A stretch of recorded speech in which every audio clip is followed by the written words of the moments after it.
Meu nome é Anlene Gomes de Souza, eu moro em Madrid desde 2002. Sou carioca, morei muito tempo no Espírito Santo também, Vila Velha. E sou arquiteta de formação, nunca trabalhei muito com arquitetura e trabalhei mais aqui com história. E também como designer gráfico, que eu trabalho já há algum tempo com isso. Olha, no Brasil, eu tenho uma amiga que tem uma expressão que eu acho que é a minha cara, que eu sou especialista em generalidades. Eu sempre trabalhei com muitas coisas ao mesmo tempo, né? Então, no Brasil, na época que eu fazia arquitetura, no Espírito Santo, na UFES, eu consegui um estágio numa agência de publicidade. Então, daí comecei a gostar muito de design gráfico e trabalhei nessa área. Trabalhei também como estagiária na área de urbanismo, que era o forte da minha escola na época de arquitetura, porque era um curso muito politizado. A maioria dos professores era do PT, então a gente tinha muita atividade ligada à cidade, né? O foco maior do meu curso foi urbanismo, e por isso que depois eu resolvi fazer história também, um mestrado em história social da cultura, mais ligada à literatura vinculada à cidade. Então eu trabalhei como design gráfica desde que eu já estava na faculdade. Eu sempre fiz logotipos, cartões e coisas assim, cartazes, né? Sempre gostei muito de artesanato também, de fazer coisas com as mãos. Então teve uma época que eu também sobrevivi como bolsista da CAPES no Rio, fazendo cadernos, que eu gosto muito de encadernação também. Então, assim, atividades profissionais eu tive muitas, assim, variadas, né? Eu conheci meu marido em final dos anos 90. E então a gente começou a se relacionar, mas eu não tinha muita intenção de vir morar aqui. Eu vinha, passeava, gostava, mas não estava muito nos meus planos. Mas como ele é professor na universidade aqui, era muito complicado para ele deixar o trabalho dele aqui. E para mim, eu acho que foi mais fácil fazer a mudança, né? Eu sempre também, por outro lado, tinha vontade de ter alguma experiência de morar fora. E já estava pensando em fazer um doutorado também no Brasil. E então resolvi fazer o doutorado aqui, aproveitar e vir. Deixei meu emprego e vim ficar aqui, morar, né? A gente começou a morar junto e tudo, se casou e estou aqui até hoje. Eu estudei espanhol antes de vir para cá, que é uma coisa que não é normal.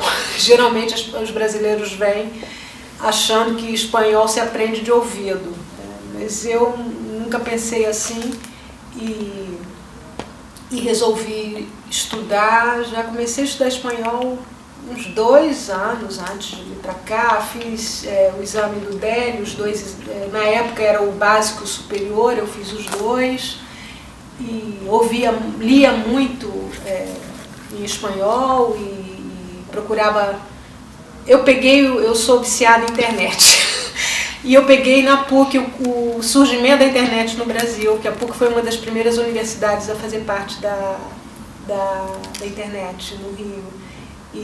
Então a gente tinha internet no trabalho e eu me habituei muito a usar, então foi muito bom para estudar espanhol, a facilidade de poder ouvir rádios pela internet, isso em 97, por aí, 98. Ouvia muita rádio, lia todos os jornais que eu podia. Então assim, eu fui ganhando vocabulário, mas quando eu cheguei ainda era difícil para falar. Sempre ouvir é uma coisa, e ter que se comunicar é bem diferente. Eu acabei começando a ter um contato maior, porque eu acabei me envolvendo com organização de eventos relacionados às mulheres brasileiras e às crianças brasileiras aqui em Madrid. E também acabei tendo um contato maior, porque eu sempre valorizei muito o meu país e sempre acreditei que é importante criar vínculos comunitários, que é muito importante. Então toda essa política que agora eu acho que está começando a ter um pouco mais aqui, quando eu comecei a fazer alguma coisa não existia, parecia, era muito difícil. Tudo que a gente tentava fazer que fosse em português não havia nenhum interesse. O interesse maior era se era em espanhol, se fosse para divulgar o Brasil em espanhol, aí tudo bem. E a gente tinha um movimento contrário, né, de valorizar o idioma de um país que tem uma visibilidade, um carinho muito grande no mundo inteiro. Eu não conseguia entender porque não havia interesse nenhum das instituições brasileiras aqui de promover o português, com exceção da Casa do Brasil. Que o Cássio sempre, o diretor aqui, sempre abriu as portas para a gente e sempre fizemos atividades aqui. Então, meu contato, assim, com as instituições brasileiras aqui é um pouco esse. Principalmente porque eu faço atividades, né? Então, eu acho que o apoio maior surgiu a partir do final do governo Lula em diante. Que eu acho que começou a haver um reflexo de uma política diferente do Ministério de Relações Exteriores, mais palpável no cotidiano da cidade. Porque até então eu acho que nunca houve nenhum interesse do governo brasileiro pelas comunidades brasileiras que vivem fora. Nunca, nunca, nunca. Sabe? Eu acho que se tem uma coisa que tem que ser, a gente tem que aplaudir de pé a Lula e Dilma, é essa mudança, essa série de iniciativas pequenas que estão começando a aparecer e que demonstram um interesse pelos brasileiros que vivem no exterior. E que eu acho que eu estou vendo isso, vivendo isso na pele. E notei que houve uma mudança. Que agora o perfil do brasileiro que está aqui mudou muito. A maioria são estudantes que vêm por intercâmbio. Então, tem esse lugar desse forró, parece que vai muita gente, eu não conheço. E fora isso, eu acho que onde costumam as pessoas, às vezes vão muitos brasileiros, são os restaurantes que tem, né? Restaurantes de churrasco, de feijoada, que também aumentou um pouco a quantidade, porque antes tinham poucos e agora tem mais. Mas fora isso, eu acho que não existe um lugar que seja referência, né? Ou são os lugares assim um pouco mais da diplomacia, do mundo diplomático, mas aí já é uma comunidade um pouco mais fechada, né, que fazem esses eventos de divulgação do Brasil, shows, concertos, palestras, e que reúne, mas eu acho que não representa o brasileiro médio que está aqui. Não atinge a maioria do público que está aqui ainda, a maior parte da população que está aqui é de outro tipo. Então, não é uma pessoa que vai numa palestra sobre economia ou sobre literatura, não. Acho que não. Eu queria agradecer a oportunidade de participar do projeto, que eu admiro muito, e eu acho que é sempre muito válido qualquer ação que venha no sentido de valorizar a vida que a gente vive fora do país da gente. Eu acho que é muito importante o trabalho que vocês estão fazendo. E gostei muito de participar. E acho que é isso que eu gostaria que esse projeto continuasse, né, que tivesse apoio. O apoio tem que vir, que eu acho que é importante que tenha. E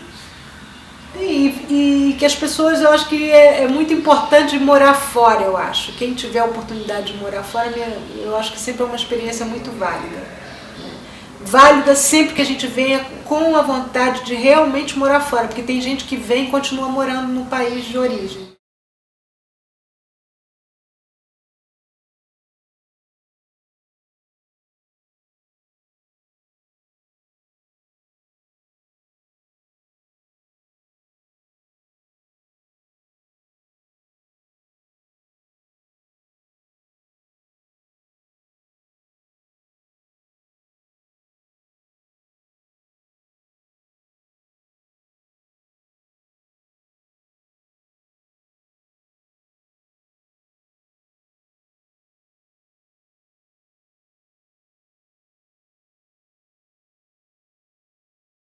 escreveu Encantada, que a gente já fez. Lindo, lindo, lindo. É isso que a gente deu uma boa, a gente deu uma relaxada.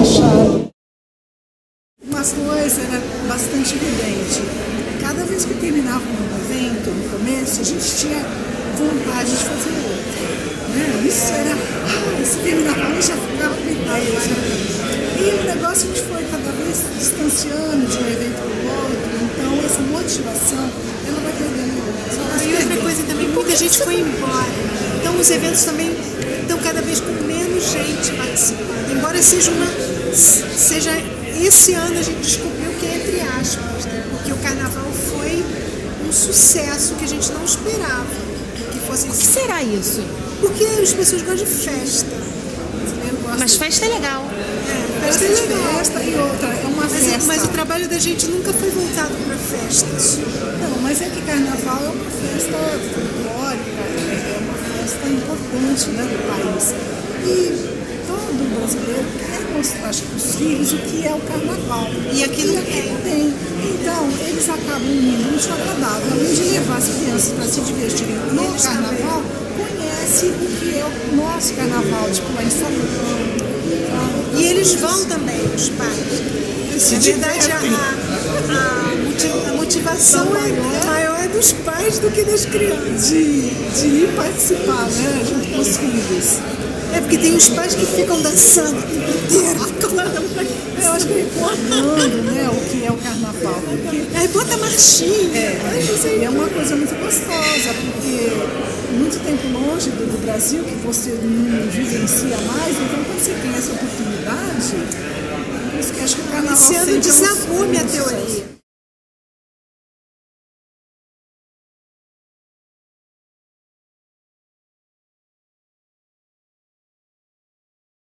O Brincando surgiu porque nós participávamos de uma comunidade do Orkut só de mulheres brasileiras, que era muito ativa, uma comunidade muito unida. Eu até escrevi sobre isso essa semana. E nessa comunidade a gente fazia encontros de mulheres. E nesses encontros as crianças iam também, iam as mães com as crianças, quem tinha filho. E eu comecei a reparar que as crianças não falavam português, porque as mães tinham uma certa dificuldade com as línguas. E comentei com um grupo mais próximo, que era Sueli, Valéria e Neide, que a gente podia tentar fazer alguma coisa, porque a gente sempre fazia cantinho das crianças. Tinha necessidade de montar um espaço para as crianças ficarem entretenidas, enquanto isso, a gente poder fazer esse evento, né, que era conversar, né, trocar experiências, e esses encontros da cidade. E era legal também para as crianças poderem, entre elas, se conhecerem, ter amigos brasileiros, né? Aí eu fiz uma proposta junto com elas, a gente foi redigir, se reunindo, de fazer por estações, né? Quando a gente começou era fazer encontros infantis 4 vezes ao ano. A gente começou a falar sobre isso no final de 2007, em 2008 a gente fez o primeiro em abril, na primavera. Era Brincares Rugar. Era um jogo com português e espanhol. E a gente fez o Brincar da Primavera e o do Verão. Já os outros a gente não conseguiu fazer. Então, coincidiu com uma série de coisas nossas também, de não ter organização. A gente levou esse projeto para a Casa do Brasil. O Cássio se interessou, a Casa do Brasil, e a gente fez o primeiro. Não, acho que foi o terceiro. Porque o primeiro foi no Centro Africano. A gente se reunia na Casa do Brasil. O segundo nós estamos no parque. E acho que foi o terceiro. O terceiro que a gente fez na Casa do Brasil. E depois que a gente adorou o espaço, que era bastante acolhedor, né? E aí a gente manteve a residência do projeto. O primeiro foi no Centro Hispano-Africano e teve a participação da mulher do embaixador do Brasil na época, que era uma atriz, ela era escritora, também livro. E ela português. E aí ela fez a leitura do livro, foi muito legal. Foram muitas crianças. No começo ia muita gente. Era uma coisa bacana. Às vezes chegava um ponto que a gente tinha que falar que não podia mais. Iam 50, 60 crianças. Mas depois, com o passar dos anos, esse público foi se reduzindo muito. E ultimamente tem custado muito a gente conseguir 20 crianças, 30. E por que será? Muitas famílias foram embora. E muitas crianças cresceram. Quando o projeto começou, já estava com uma idade assim, tipo 8, 9 anos. E a nossa faixa etária é de 3 a 10. Então muitas também cresceram. Que na verdade 3 a 10, mas acaba que a gente atinge mais ou menos de 3 a 6, 7 no máximo. Antes de 3, porque tem muito bebê. Às vezes tem irmãozinho, sabe? Tem a criança, o irmão é de tá no colo ainda, então os pais trazem, então já começa E tem muita mãe que tem criança de 2 anos e quer que participe, porque ainda a criança ainda não tem iniciativa, então acompanha. Mas depois de 6, 7, a criança já... Tem muitas que já não vão, porque querem fazer outra coisa, já não tem... Eu acho que os pais já não têm essa autoridade sobre elas. Mas eu acho que basicamente diminuiu porque muitos foram embora. Houve uma queda muito grande no número de brasileiros morando aqui, famílias. E outra coisa também que nós reparamos é que nos finais de semana, muitas das famílias que moram aqui são evangélicas. E é o dia da semana que eles têm atividades. Então, muitas não frequentam porque têm atividades religiosas, ou no horário coincide, ou tem uma atividade de manhã, então, se a nossa é à tarde, já não querem ir porque é à tarde. Tem uma série de fatores. Mas tudo isso, para mim, foi por água abaixo quando eu vi 120 crianças esse ano no carnaval. 120 crianças.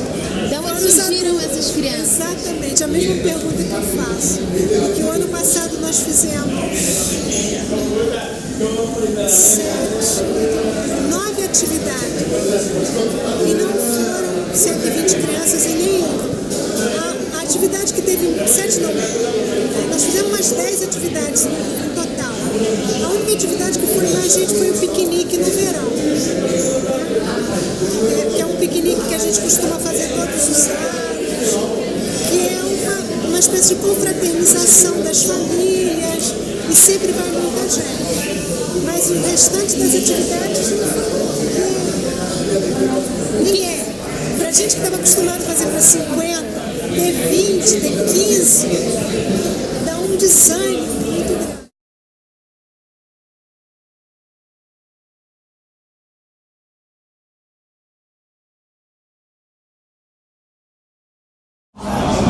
Não sei como dizer.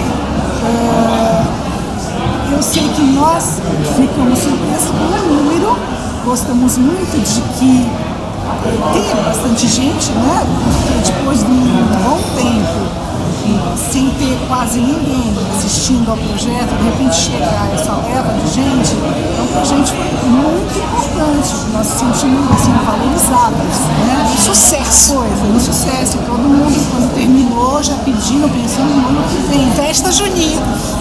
Pensando em festa junina e tudo mais. Então, assim, para refletir sobre o projeto, então isso nos motiva bastante, né? A continuar, a fazer, dar motivação para a gente empenhar, continuar o trabalho. Acho que em termos de reflexão é isso. Eu acho que ter bastante gente prestigiando o nosso trabalho. A minha reflexão é que a gente tem que mudar o foco. Se a gente quer atingir mais pessoas, de alguma forma. E já para esse ano, as propostas que nós temos de atividade, a gente já tem que mudar um pouco, porque a gente viu que de cinema, que é o que a gente tem feito, né, mas com o apoio do do Ministério de Relações Exteriores, via o consulado. Nós fizemos sessões de cinema que não tiveram a resposta que nós esperávamos. Eu acho que é um tipo de atividade que qualquer criança pode ter em casa. Qualquer criança pode ver um filme em casa, o pai não precisa sair de casa para levar para ir ao cinema. Mesmo o cinema normal, comercial, já está caindo muito a frequência. Então, a gente sempre fez cinema com uma oficina, mas a gente não dá ataque à oficina. Então, agora, a proposta para esse ano é tentar dar um destaque maior para a oficina que antes ficava em segundo plano. Ficava como uma atividade complementar ao cinema. E agora não, a gente quer tentar botar na mesma balança e não fazer filmes longos, trabalhar com animação e com filmes educativos, animações educativas, coisas curtas, que a gente possa conciliar o tema com a atividade que vai ter em seguida. Então eu ainda estou montando, ainda nem apresentei para as meninas para a gente discutir, a gente não teve reunião sobre isso, mas a ideia é trabalhar um filme que tem a ver com música e fazer uma oficina relacionada com música. Eu acho que isso é uma boa estratégia, porque acho que justamente o público diminuiu quando acho que começamos com as sessões de cinema. No começo até teve bastante audiência, mas depois com o tempo foi diminuindo. Porque um filme a criança pode ver em casa. Eu acho que esse contato dela ter um amiguinho, de brincar, o cinema não proporciona, sabe? Não proporciona a integração das crianças. Exatamente. Essa troca. Então isso a gente teve uma experiência muito interessante no carnaval, com as duas oficinas que a gente fez no carnaval, uma de percussão e outra de dança, que as crianças adoraram. Muito legal. Então, quando a gente fala um carnaval, não foi um evento de carnaval onde a criança entra num salão e fica dançando o tempo todo e vai embora com a fantasia dançando. Não. Foi um evento bem estruturado, que tinha um momento, né, das oficinas de percussão, tinha um momento de baile, marchinhas, sabe? Teve diversas. Bem pensado. Nós já tínhamos feito um carnaval, que também foi um sucesso, mas não chegou a metade do público que a gente teve. E também trabalhamos com essa estrutura de fazer atividades. A criança não vai só para ficar num baile, ela vai para ter alguma atividade. Alguma atividade que propicie o contato com a cultura brasileira e com a língua portuguesa. Tudo em português sempre. Então, a ideia agora é as 4 oficinas que nós temos que fazer esse ano é de tentar, a 4 cineminhas, é que seja animação e oficina. Tem que ser mais atrativo. Mais atrativo. A gente tem que mudar o foco. É difícil ver onde que a gente pode, o que a gente pode fazer.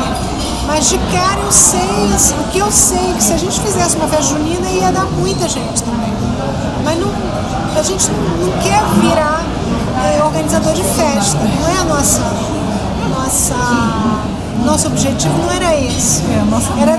Era tentar trabalhar com um público menor, de propiciar a integração entre famílias e crianças, e que elas possam ali falar em português e descobrir que tem crianças que têm a mesma tipo de família que ela tem, que é mista. Né? Eu não sabia, eu estou aqui.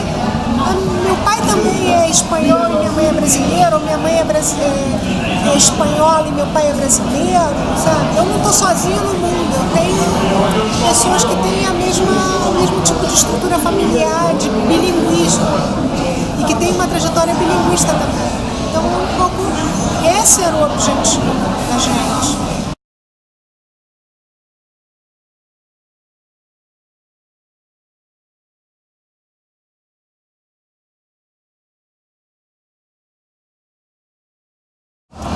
Ação de história nós já fizemos. Os primeiros eventos a gente fazia, era uma coisa assim, um mix. Isso a gente foi mudando também. Uma coisa que no começo a gente sempre tem. Era mega evento. E quase que permanece são as nossas brincadeiras, né, tradicionais. As brincadeiras do Brasil, de rua, sabe? Corre com tia. coisas assim, lencinho atrás. E as crianças adoravam, os pais brincavam também. Então isso sempre era muito Momentos da brincadeira. solicitado, muito pedido. Então isso sempre tinha uma coisa que marcava muito os eventos. E fora isso, tinha quase todos, e fora isso a gente diversificava. Conforme o evento, como tivemos de oficina da música com a Nali, tivemos também do Dia do Livro, fizemos teatro, que mais que nós fizemos? Contação de história, capoeira, fazíamos oficina de pintura. Então, sabe? No começo os eventos eram assim. Nós também proporcionamos alguns piqueniques, encontros mais ao ar livre, onde tinha gincana, uma coisa muito bacana. Gincana junina. Gincana junina, sabe aquelas brincadeiras de corrida de saco, de ovo, quadrilha, que foi muito legal a quadrilha, sem ensaio, sem nada, sabe, uma quadrilha funcionar na hora, foi muito bacana. Então, pescaria.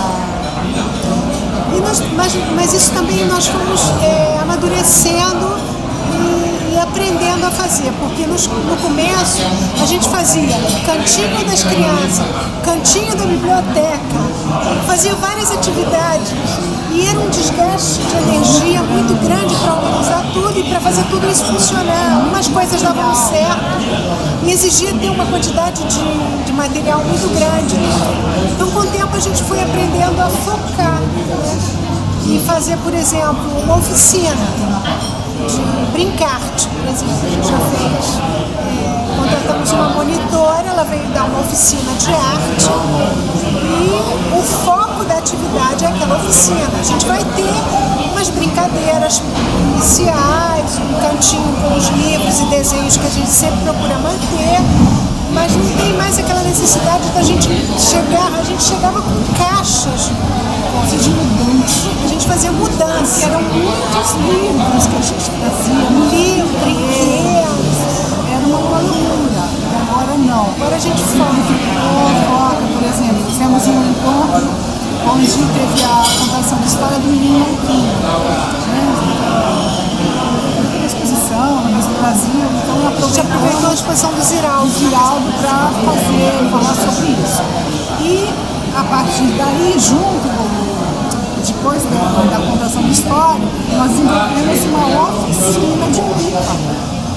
que tinha a ver com a história. Com a história, falava do menino que queimava pipa. E foi também um sucesso, foi muito bacana essa oficina. Então isso tudo foi nesses 6 anos que a gente tem de existência, a gente foi amadurecendo e simplificando. Simplificar é muito difícil. Porque no começo a gente quer fazer tudo, quer atingir todo mundo, quer agradar todo mundo, e depois a gente vai vendo que não. É preferível a gente se focar numa atividade e conseguir fazer essa atividade. A gente teve a sorte de a partir, tem uns 3 anos, que tem uma pessoa que faz parte da equipe que não está aqui hoje, que é a Maria Carolina, que é uma excelente contadora de histórias. Ela naturalmente sabe fazer isso, conta muito bem. Nós já fizemos 3 contações de história com ela, todas muito divertidas. Então a gente vai aprendendo a fazer. Geralmente a gente faz brincadeira e uma atividade principal. A brincadeira é como um aquecimento. A atividade principal vem depois para fechar. Como é que os pais e as crianças respondem?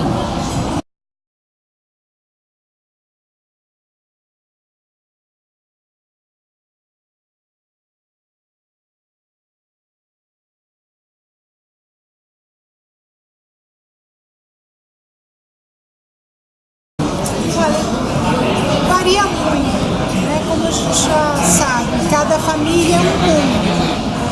Tem famílias que têm mais abertura para outro idioma, para o português principalmente, outras não. Então, tem crianças que não falam português. E a expectativa dos pais é que parece que elas vão chegar ali e vão começar a falar português, às vezes. E não é verdade, porque se eles não fazem a parte deles em casa, a gente não vai poder fazer em um dia. Então, assim, mas de um modo geral, a expectativa dos pais é que as crianças tenham contato com o idioma. tem um contato com a nossa cultura. A maioria das crianças chegam falando em espanhol. Elas falam espanhol entre elas, com a gente, entendem a nós falamos em português. E elas entendem, compreendem tranquilamente. Então, a ideia é essa. Porque a partir daí, você não pode perder esse foco. A criança, ouvindo, pelo menos o português, já é um trabalho muito legal, sabe? De ouvir não só os pais, ouvir outras pessoas também. Porque muda o foco para ela, né? Ela percebe que a família dela não é estranha, que esse mundo existe. Apesar dela viajar e ter contato com as famílias, mas no cotidiano dela ninguém fala português. Ou pelo menos não é a língua predominante. Então o que a gente tenta é que é difícil até pra gente no começo. Às vezes a gente se pega falando espanhol no meio das coisas. E a gente tem que. Não, pera. É um esforço de. A criança está te respondendo em espanhol e você está falando com ela em português. E insiste. E tem umas que não entendem. Não entendem nada. E geralmente o pai ou a mãe fica do lado para poder ajudar. Isso também foi uma coisa que nós mudamos. Quando nós começamos, como a gente vinha de uma trajetória de encontros de mulheres, os encontros que nós fazíamos infantis eram para mães e crianças, os pais não participavam. E a partir do segundo ou terceiro ano nós abrimos. E foi muito legal, porque os pais gostam muito, muitos pais não vão. A gente tem várias mães que vão sozinhas. Mães brasileiras. Mas tem algumas famílias que já acompanham a gente, faz questão de ir, fala aquele português enrolado. E gosta muito legal. E brasileiros e espanhóis, sabe? A gente percebe que os espanhóis gostam da cultura, Curtem muito. curtem, querem falar também aquele um pouquinho que sabe, algumas palavrinhas, querem falar, muito bacana. Legal. Então, eu acho que, assim, de um modo geral, a cada encontro a gente vai aprendendo alguma coisa e vai vendo o que funciona e o que não funciona. Mesmo os encontros, o ano passado nós fizemos no Natal uma sessão de cinema da Turma da Mônica, que foram 10 crianças.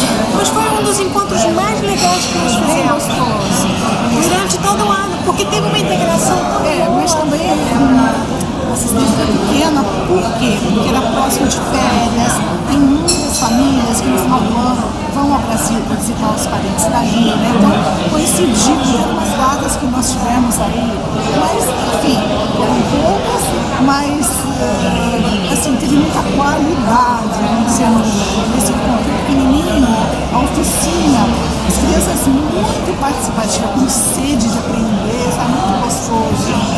Mas isso, mas isso assim, é uma coincidência, não é uma coisa que a gente possa programar qual vai ser a resposta. Às vezes a gente prepara com o maior carinho, já teve coisa. O ano passado teve sessões de cinema que nós não fizemos a oficina porque não tinha gente. Não tinha. E nós optamos por não fazer. Então é um aprendizado. Eu acho assim que o projeto de cinema que eu apresentei por acaso esse ano, outra vez para obter ajuda do Ministério, talvez não seja a melhor opção para ter para o projeto. E a gente vai ter que tentar adaptá-lo para poder atingir mais pessoas. Uma resposta melhor, para ter uma melhor resposta. A gente se empenha bastante, estamos preparadas para receber as pessoas. Temos vontade, sabe, de passar muita coisa, muito conhecimento, cultura, e, sabe, não é muito. Muitas vezes isso é triste.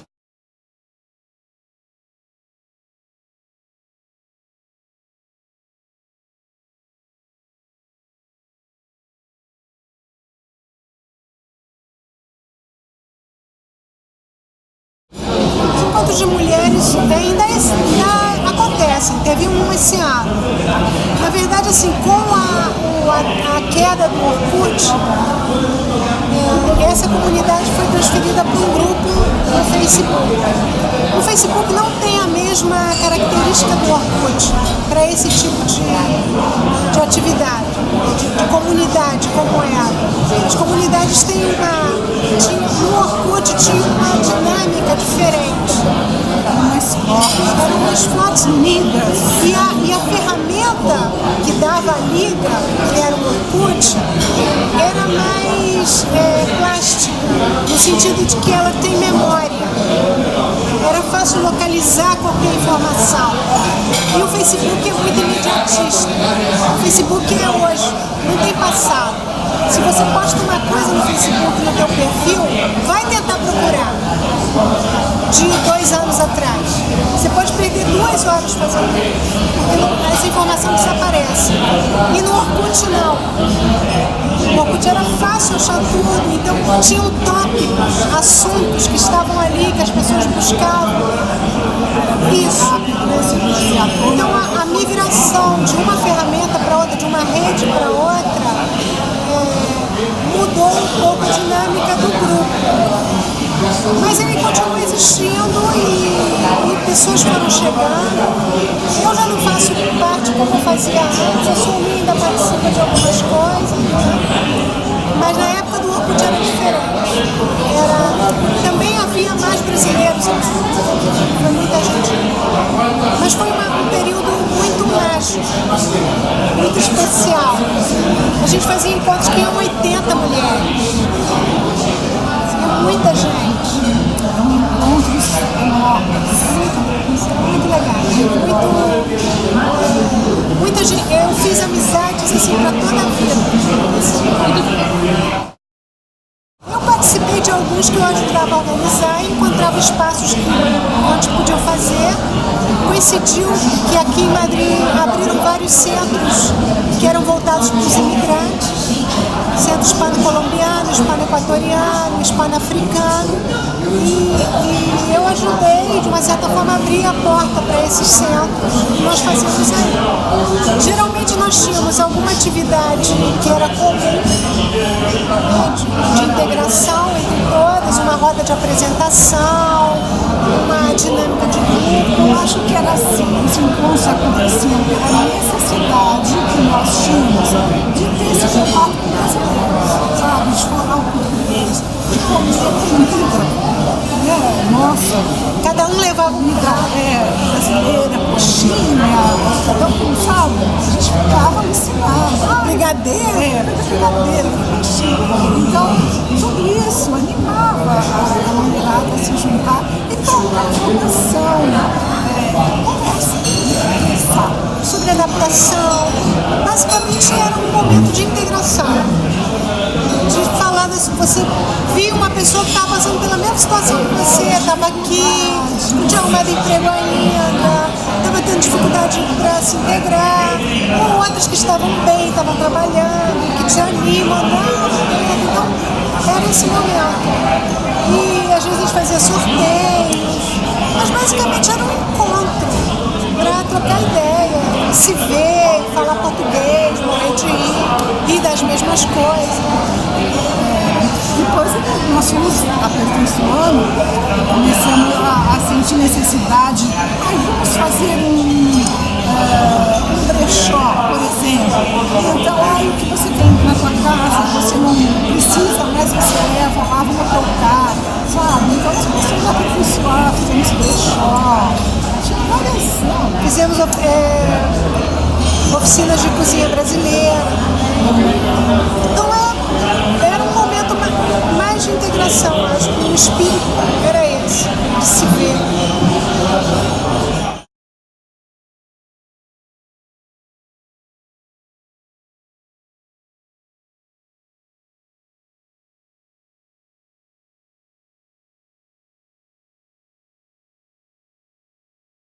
Na mesma balança e não fazer filmes longos, trabalhar com animação e com filmes educativos, animações educativas, coisas curtas, que a gente possa conciliar o tema com a atividade que vai ter em seguida.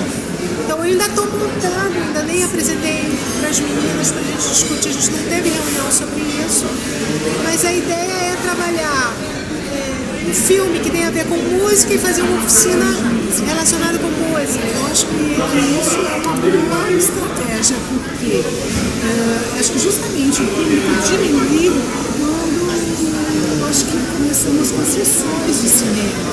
No começo teve bastante audiência, mas depois com o tempo foi diminuindo. Porque um filme a criança pode ver em casa. Eu acho que esse contato dela ter um amiguinho, de brincar, o cinema não proporciona, sabe? Não proporciona a integração das crianças. Exatamente. Essa troca. Então isso a gente teve uma experiência muito interessante no carnaval, com as duas oficinas que a gente fez no carnaval, uma de percussão e outra de dança, que as crianças adoraram. Foi muito legal. Então, quando a gente fala um carnaval, não foi um evento de carnaval onde a criança entra num salão e fica dançando o tempo todo e vai embora com a fantasia dançando. Não. Foi um evento bem estruturado, que tinha o momento, né, das oficinas de percussão, tinha um momento de baile, marchinhas, sabe? Teve diversas. Bem pensado. Nós já tínhamos feito um carnaval, que também foi um sucesso, mas não chegou à metade do público que a gente teve. E também trabalhamos com essa estrutura de fazer atividades. A criança não vai só para ficar num baile, ela vai para ter alguma atividade. Alguma atividade que propicie o contato com a cultura brasileira e com a língua portuguesa. Tudo em português sempre. Então, a ideia agora as 4 oficinas que nós temos que fazer esse ano é de tentar, 4 cineminhas, é que seja animação e oficina. Tem que ser mais atrativo. Mais atrativo. A gente tem que mudar o foco. É difícil ver onde que a gente pode, o que a gente pode fazer. Mas de cara eu sei, assim, o que eu sei, que se a gente fizesse uma festa junina ia dar muita gente também. Mas não, a gente não quer virar organizador de festa. Não é nosso objetivo não era esse. Era tentar trabalhar com um público menor, de propiciar a integração entre famílias e crianças, e que elas possam ali falar em português e descobrir que tem crianças que têm a mesma tipo de família que ela tem, que é mista. Né? Eu não sabia, eu estou aqui. Meu pai também é espanhol e minha mãe é brasileira, ou minha mãe é espanhola e meu pai é brasileiro, sabe? Eu não estou sozinha no mundo, eu tenho pessoas que têm o mesmo tipo de estrutura familiar, de bilinguismo, e que têm uma trajetória bilinguista também. Então, um pouco, esse era o objetivo da gente. Contação de história nós já fizemos. Os primeiros eventos a gente fazia, era uma coisa assim, um mix. Isso a gente foi mudando também. Uma coisa que no começo a gente sempre tem. Era mega evento. E quase que permanece são as nossas brincadeiras, né, tradicionais. As brincadeiras do Brasil, de rua, sabe? Corre com tia. Coisas assim, lencinho atrás, e as crianças adoravam, os pais brincavam também. Então isso sempre era muito momentos da brincadeira, solicitado, muito pedido. Então isso sempre tinha uma coisa que marcava muitos eventos. E fora isso, tinha quase todos, e fora isso a gente diversificava, conforme o evento, como tivemos de oficina da música com a Anali, tivemos também do Dia do Livro, fizemos teatro, que mais que nós fizemos? Contação de história, fazíamos oficina de pintura, então, sabe? No começo os eventos eram assim. Nós também proporcionamos alguns piqueniques, encontros mais ao ar livre, onde tinha gincana, uma coisa muito bacana. Gincana junina. Gincana junina, sabe aquelas brincadeiras de corrida de saco, quadrilha, que foi muito legal, quadrilha, sem ensaio, sem nada, sabe, uma quadrilha funcionar na hora, foi muito bacana. Pescaria. Mas isso também nós fomos amadurecendo e aprendendo a fazer, porque no começo a gente fazia cantinho das crianças, cantinho da biblioteca, fazia várias atividades e era um desgaste de energia muito grande para organizar tudo e para fazer tudo isso funcionar. Algumas coisas davam certo e exigia ter uma quantidade de material muito grande. Então, com o tempo, a gente foi aprendendo a focar e fazer, por exemplo, uma oficina de brincar-te, por exemplo, a gente já fez. Contratamos uma monitora, ela veio dar uma oficina de arte e o foco da atividade é aquela oficina. A gente vai ter umas brincadeiras iniciais, um cantinho com os livros e desenhos que a gente sempre procura manter, mas não tem mais aquela necessidade da gente chegar. A gente chegava com caixas de mudança. A gente fazia mudança. Eram muitos livros que a gente trazia. Livros, brinquedos. Era uma loucura. Agora não. Agora a gente foca. Por exemplo, fizemos um encontro onde teve a contação da história do menino Marquinhos. Uma exposição no Brasil, então A gente aproveitou a exposição do Ziraldo para falar sobre isso. E a partir daí, depois da contação da história, nós desenvolvemos uma oficina de pipa. que tinha a ver com a história. Com a história, falava do menino que treinava pipa. E foi também um sucesso, foi muito bacana essa oficina. Então isso tudo foi nesses 6 anos que a gente tem de existência, a gente foi amadurecendo e simplificando. Simplificar é muito difícil. Porque no começo a gente quer fazer tudo, quer atingir todo mundo, quer agradar todo mundo, e depois a gente vai vendo que não. É preferível a gente se focar numa atividade e conseguir fazer essa atividade. A gente teve a sorte de a partir, tem uns 3 anos, que tem uma pessoa que faz parte da equipe que não está aqui hoje, que é Maria Carolina, que é uma excelente contadora de histórias. Ela naturalmente sabe fazer isso, conta muito bem. Nós já fizemos 3 contações de história com ela, todas muito divertidas. Então a gente vai aprendendo a fazer. Geralmente a gente faz brincadeira e uma atividade principal. A brincadeira é como um aquecimento. A atividade principal vem depois para fechar. Varia muito, né? Como a gente já sabe, cada família é um mundo. Tem famílias que têm mais abertura para outro idioma, para o português principalmente, outras não. Então, tem crianças que não falam português. E a expectativa dos pais é que parece que elas vão chegar ali e vão começar a falar português, às vezes. E não é verdade, porque se eles não fazem a parte deles em casa, a gente não vai poder fazer em um dia. Então, assim, mas de um modo geral, a expectativa dos pais é que as crianças tenham contato com o idioma, tenham contato com a nossa cultura. A maioria das crianças chegam falando em espanhol. Elas falam espanhol entre elas, a gente entendem a nós falamos português e elas entendem, compreendem tranquilamente. Então, a ideia é essa, porque a partir daí você não pode perder esse foco. A criança, ouvindo, pelo menos o português, já é um trabalho muito legal, sabe? De ouvir não só os pais, ouvir outras pessoas também. Porque muda o foco para ela, né? Ela percebe que a família dela não é estranha, que esse mundo existe, apesar dela viajar e ter contato com as famílias, mas no cotidiano dela ninguém fala português, ou pelo menos não é a língua predominante. Então o que a gente tenta é que é difícil até pra gente no começo. Às vezes a gente se pega falando espanhol no meio das coisas, e a gente tem que... Não, pera. É um esforço de a criança está te respondendo em espanhol e você está falando com ela em português. E insiste. E tem umas que não entendem nada. E geralmente o pai ou a mãe fica do lado para poder ajudar. Isso também foi uma coisa que nós mudamos. Quando nós começamos, como a gente vinha de uma trajetória de encontros de mulheres, os encontros que nós fazíamos infantis eram para mães e crianças, os pais não participavam. E a partir do no segundo ou terceiro ano nós abrimos.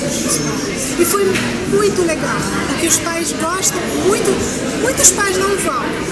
A gente tem várias mães que vão sozinhas. Mães brasileiras. Mas tem algumas famílias que já acompanham a gente, faz questão de ir, fala aquele português enrolado. Gosta. Muito legal. E brasileiros e espanhóis, sabe? A gente percebe que os espanhóis gostam da cultura.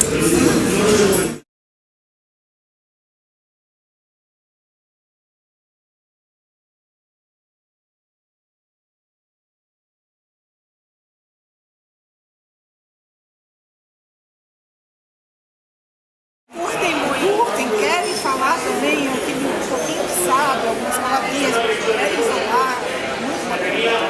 Legal, então eu acho que assim, de um modo geral, a cada encontro a gente vai aprendendo alguma coisa e vai vendo o que funciona e o que não funciona. Mesmo os encontros, o ano passado nós fizemos no Natal uma sessão de cinema da Turma da Mônica, que foram 10 crianças, mas foi um dos encontros mais legais que nós fizemos durante todo o ano, porque teve uma integração Mas também a assistência pequena, por quê? Porque era próximo de férias, tem muitas famílias que no final do ano vão ao Brasil para visitar os parentes dali, né? Então coincidiu com umas datas que nós tivemos aí, mas enfim, eram poucas, mas assim, teve muita qualidade nesse encontro pequenininho, a oficina, as crianças muito participativas, com sede de aprender, sabe, muito gostoso. Mas os pais juntos. Mas isso assim, é uma coincidência, não é uma coisa que a gente possa programar qual vai ser a resposta.